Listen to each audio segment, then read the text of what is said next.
Hello, everybody. I am John Allen, and this is Last Week in the Church, the show where our raison d'etre, our mission in life, is to serve you warmed over heaping piles of leftovers of Catholic stories that you've already heard about and already know. On this week's menu, here's what we've got.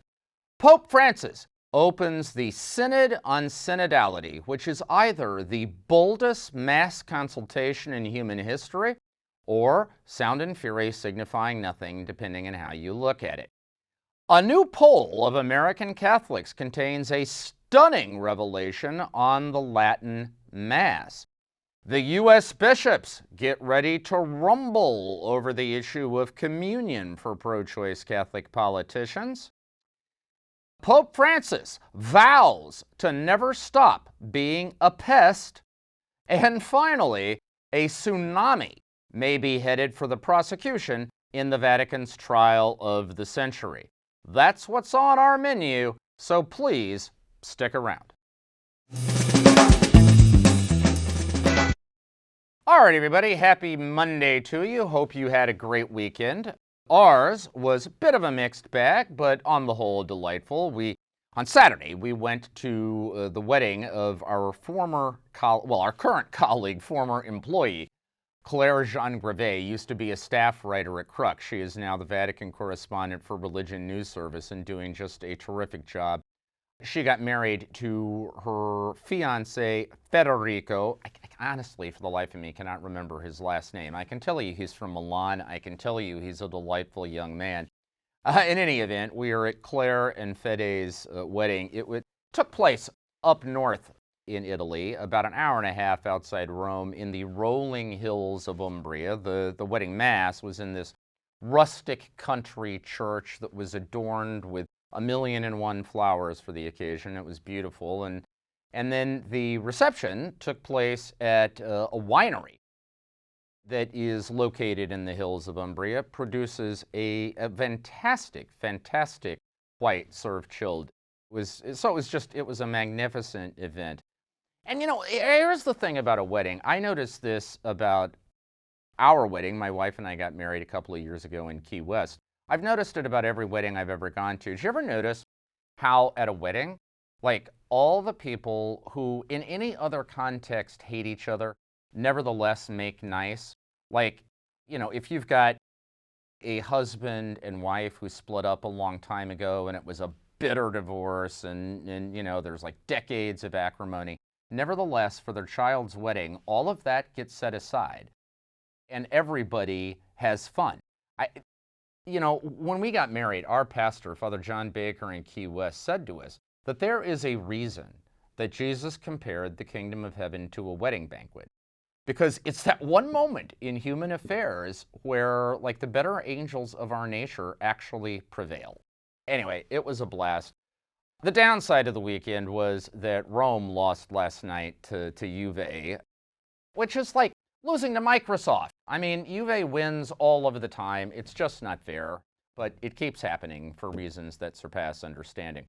Also yesterday, though, I had a chance to spend some time with a group of young African entrepreneurs. They're part of an organization called Harambe that promotes entrepreneurship and innovation in Africa. They see that actually as the key to progress. Trade, not aid, tends to be their philosophy. It's a remarkably dynamic group. They got a shout out from the Pope in the Angelus address, so lots of fun was had by all. All right, we begin this week with Pope Francis this week opening the Synod of Bishops on Synodality. This is a revamped, restyled, refabbed, reconfigured synod process intended to begin with wide consultation of the grassroots. So dioceses and parishes all over the world right now are supposed to be soliciting the thoughts of rank and file Catholics on how to make the Catholic Church more synodal, which that's a fancy word. It basically means more consultative, more bottom-up, involving ordinary folks more thoroughly in the decision-making process. So that's supposed to be happening on the local level right now. Then there's going to be kind of national and continental level reflections on that grassroots input, and then that's all going to be put in front of a group of about 300 bishops here in Rome, which will supposedly culminate in a series of recommendations to Pope Francis, who will then probably put together some kind of document based upon all of that, charting a path for a more synodal church. Now, this has been described by enthusiasts as the largest grassroots consultation in the history of humanity. That is, quite frankly, a bit of an overblown claim, probably. I mean, it is true. This is the most systematic effort to tap the opinions of the world's 1.3 billion Catholics. But on the other hand, there are other consultations of a similar scale on a pretty regular basis. I mean, think about it. India is a democracy. It's got a population of around 1.3, 1.4 billion, and they have elections all the time, which is, of course, and they have a referenda and so on, which are kinds of consultation. But in any event, it is, pretty significant effort to get at what's on the hearts and what's on the minds of the Catholic grassroots. Now, is that truly going to result in a revolutionized, transformed, now synodal Catholic Church? Well, we'll see. I mean, at the end of the day, a Synod of Bishops is still just that. It's a group of predominantly bishops, few other participants, but mostly bishops, sitting in a room trying to make decisions on the basis of the materials that they have been given. But those decisions are merely consultative themselves. It all comes down to what Pope Francis has to say, and he's going to produce a document, presumably, in which he pronounces on synodality.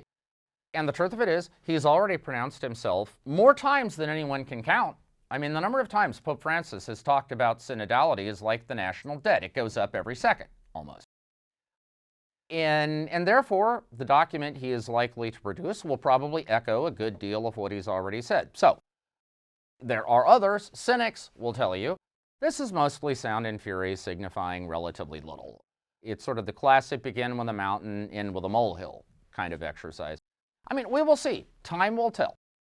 And in the meantime, it is going to be very interesting over the next 2.5, 3 years to chart these efforts at consultation and see what they produce.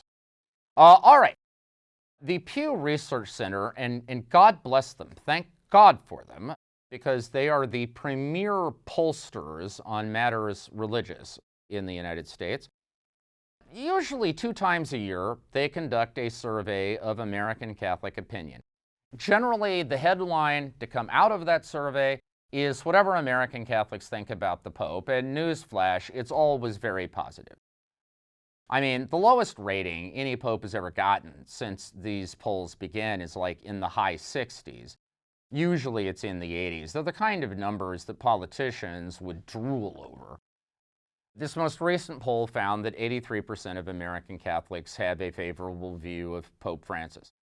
Basically unchanged since the last time they did this, and consistent with the ratings he's gotten from the very beginning in 2013.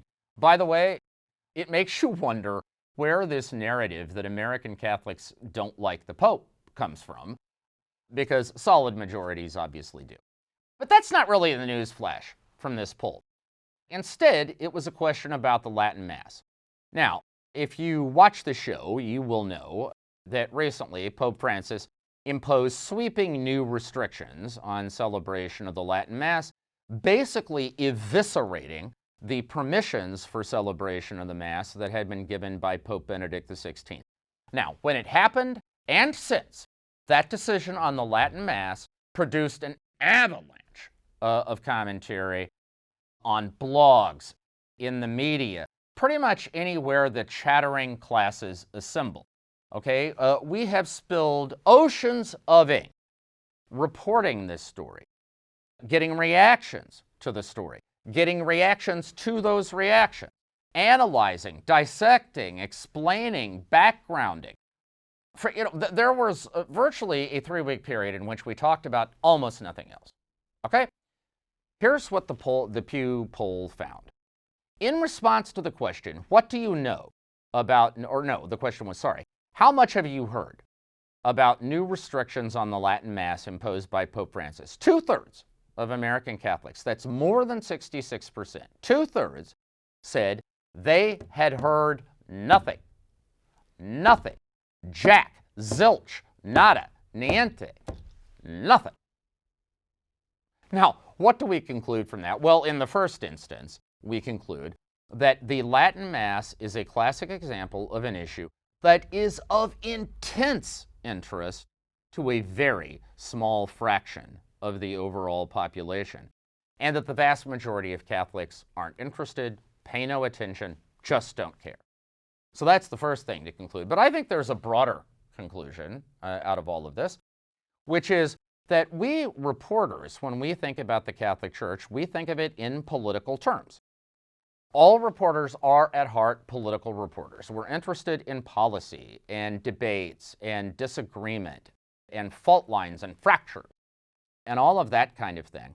And we tend to assume that every Catholic parish come a Sunday is like a debating society in which people show up full of opinions about whether the Pope should be tougher on China, or whether women should be able to vote at the Synod, or whether pro-choice Catholic politicians should or should not get communion. That's just constantly in the air. Truth is, that ain't so. Most Catholics have enough of politics Monday through Saturday. It's the last thing they want to think about when they go to church on Sunday. Those who choose to go to church do so because the music at the 10:30 Mass is nice, or because, the wife wants me to go, or Father gives really good homilies, or because I simply want to feed the better angels of my nature for an hour out of my week. Whatever. It has nothing to do with politics. And those who don't go, it's not because they are making a political statement about whatever the Pope just said or did. During the John Paul years, I would get asked by colleagues all the time if the church is going to lose members if it keeps getting more conservative. And now I am asked if the church is going to lose members because it keeps getting more liberal. In both cases, I say the same thing. I don't know whether the church is going to gain or lose members. What I do know is that it's not going to have anything to do with politics. The choice that the vast majority of people make about religious affiliation and practice is at once much simpler and also far more profound than any political calculus. And I think that's the takeaway from this poll. All right, third, the American bishops are getting ready for their fall assembly. It will be November 15th through the 18th in Baltimore. Of course, we will have full coverage on the Crux site. That is cruxnow.com, cruxnow.com. Top of the agenda is a document on the Eucharist. This is a document they voted to go forward with during their last meeting in the spring. It was a very controversial vote because it is expected to contain language, among many other points, about the vexed issue of Eucharistic coherence, which is code language for whether people in public life, politicians, up to and including U.S. President Joe Biden and House Speaker Nancy Pelosi, Catholics in public life, if their positions on moral issues such as abortion don't line up with church teaching, should they be able to receive communion at Mass? The argument for no is that receiving the Eucharist signifies communion with the church. And if you are not in communion with the church and her teaching, then you should not present yourself for communion. But if you do, you should not be able to receive it. Now, the argument for yes, they should be able to receive it is that it is a fatal mistake to weaponize the Eucharist. It shouldn't be used as a political football, and that pastors, after all, are supposed to be precisely that. Pastors, not politicians. That's the language that Pope Francis just used in a press conference in addressing this question himself. That issue is expected to be very much in the air in Baltimore. We will see how it shakes out. At this point, we don't quite know what the document says on this issue, so we don't quite know what the contours of the debate are going to be. But it promises to be a rollicking exercise in, wait for it, synodality. Because this is a case in which I think we can expect American bishops with very different ideas to kind of let it all hang out. And in that mess, in the clash of ideas, we can only pray that something resembling wisdom emerges. However, to save you the suspense, so you're not sitting on the edge of your seats over the course of the next month, let me tell you what is by far the most likely outcome. I mean, I'm talking 98% certain, which is the bishops are going to hash this out. There will be a clear contrast of ideas and approaches. There will be some wordsmithing that goes on. A document will eventually be voted on, but the bishops are going to go home and do what they felt like anyway. So nothing the bishops' conference does or doesn't do is really going to affect practice at the retail level, because at the end of the day, a bishops' conference is a social club. Each bishop is supreme and sovereign in his own domain. All right, fourth this week, Pope Francis gave a rollicking, barnstorming salute to the World Congress of Popular Movements over the weekend. This is an organization that Pope Francis himself founded. It brings together, mostly from the developing world, but also from the developed world, labor unions and social activists and climate change activists and indigenous rights movements and land use movements and Greens and virtually every kind of grassroots ferment that you can imagine into one motley sort of umbrella organization broadly devoted to serving the interests of the world's poor and vulnerable people. Now, in the old days, popes, their most important foreign policy speech of the year, their most important kind of social policy speech of the year, would be when they addressed the diplomatic corps in Rome every January. Kind of marks informally the end of the Christmas season here in Rome. But in the Pope Francis era, he still gives that speech, but he phones it in. It's something written by the Secretary of State. It's conventional, buttoned down, utterly predictable.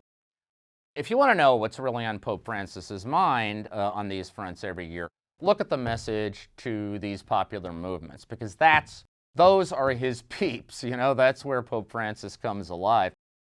And this weekend, he was at it again, hitting everything from ripping into Big Pharma for not releasing the patents on their COVID vaccines, asking aloud, why in God's name don't you do that, to the arms trade and the inequities of free market global capitalism and climate change and on and on. What made headlines, though, was the way the Pope prefaced all of this. He said in this message, look, I know some people think I'm a pest because I keep talking about this stuff and I keep raising these questions, but I am not going to stop. I am never going to stop asking these questions, and I am never going to stop campaigning on behalf of the poor. And so the headline became, Pope vows not to stop being a pest. And I think that is actually a great word for the reaction that the Francis papacy has generated. There are some people out there, including some Catholics, who do kind of regard Pope Francis as a pest. Just, he bothers them. And they kind of wish that he would go quiet or go away. Well, newsflash, Francis has made it clear that if you experience him as a pest, buy all the bug spray you want, put up all the mosquito netting you want, he is not going anywhere. He is going to continue to bug you. And of course, from his point of view, he is doing that in service of the gospel. All right, finally this week, look, the prosecution in the Vatican's trial of the century was already in trouble. I mean, that's just a plain fact. Truly said, this trial of the century is a trial that involves this $400 million real estate deal in London that the Vatican Secretary of State got itself involved in, that went horribly wrong. And now you have 10 people, including for the first time a cardinal of the Catholic Church, Italian Cardinal Angelo Becciu, facing criminal charges in a Vatican court. Now, these charges were filed over the summer. The first hearing took place in July. This has been billed as a landmark moment in Pope Francis's cleanup campaign with Vatican finances, a milestone in the press for financial reform. However, what became immediately clear was that the prosecution was in trouble. And when the court reconvened earlier this month on October 4th and 5th, that impression was consolidated when the prosecution, in a somewhat surprising development, actually stood before the three-judge panel and asked permission to start over. They said, look, we would like to withdraw all of the charges we filed and all the evidence we filed so far. We'd like to go back to the beginning, re-interview all our witnesses, refile the charges. Basically, we want to hit reset. The court said no. They allowed them to withdraw a few charges, but said otherwise we're going ahead, and also ordered them once again to turn over what are now known as the Perlasca tapes.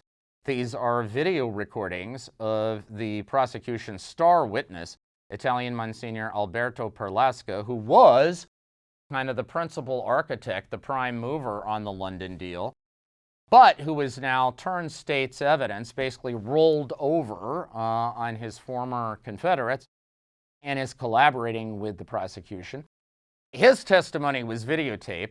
Prosecution was ordered to turn it over in July. They fought that off, tried to say no. The court has now made it clear that its patience is at its end. The tapes have to be turned over. We all assume there's got to be something on there that does not make the prosecution case look particularly good, because otherwise, why would they fight so hard not to have them see the light of day? Now, the latest development is that the prosecution had also asked magistrates in Rome months ago to issue an arrest warrant to place under house arrest Italian financier Gianluigi Torzi, who was another one of the defendants in this London case. He was one of the brokers in the deal. Now, the Italian Supreme Court this past week tossed out that arrest warrant, just threw it out. They didn't issue a written logic for the ruling, but the face value reading is that they found the evidence submitted by Vatican prosecutors unconvincing as to whether Torzi had actually committed a crime. This follows a ruling in the spring by a British judge, because Vatican prosecutors had issued a similar request for an arrest warrant there. Torzi is based in London. And the British judge tossed it out and actually said that he had found, I'm quoting here, appalling misrepresentations and omissions in the evidence submitted by Vatican prosecutors. So now, two separate secular courts, asked to look at the evidence submitted by Vatican prosecutors against at least one of the defendants, have reached the conclusion that it just doesn't pass the smell test, doesn't pass muster. That might indicate that the prosecution case is fairly shaky. The trial is set to resume in November. We will see. By that point, the Perlasca tape should already be out. We should have a sense of where things stand. I would note, however, that the ultimate irony of this case is that it involves a situation in which the Vatican actually lost money, millions of euros, in a London real estate deal. That's just unthinkable on the face of it.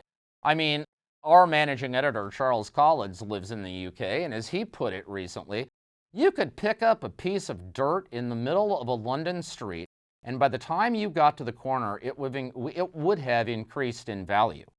My point, even if there is nothing criminal here at the end of the day, there is some fairly rank incompetence and mismanagement involved. We will see if the trial creates any momentum towards fixing the culture of money management in the Holy See that continually allows this kind of thing to happen. All right, that is our show for this week.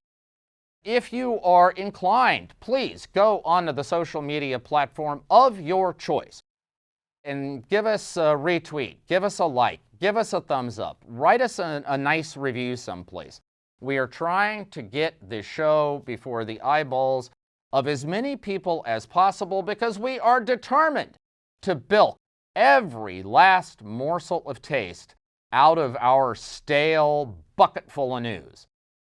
I want to give a big thank you and shout out to our friends at Longbeard Digital Media, digital marketing and design company. They are the architects of this show, and it is through their generosity and their expertise that it is possible.